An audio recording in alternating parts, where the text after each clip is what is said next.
हमारे जिस्म पर भी उसी रब की मर्जी चलती है। हमारी हर एक सांस ऊपर नीची होने में मेरे रब के हुक्म की मोहताज है।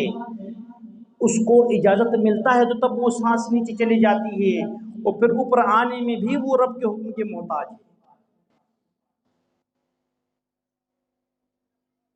हमने क्या समझा कि पता नहीं हम तो इंसान है, बड़ा कमज़ोर मखलूक है, लेकिन अल्लाह ने आपकी कमज़ोरियों के बावजूद आपको बड़ा खूबसूरत बना दिया है। लक़द ख़लक़नल इंसान फ़ी अहसनि तक़वीम।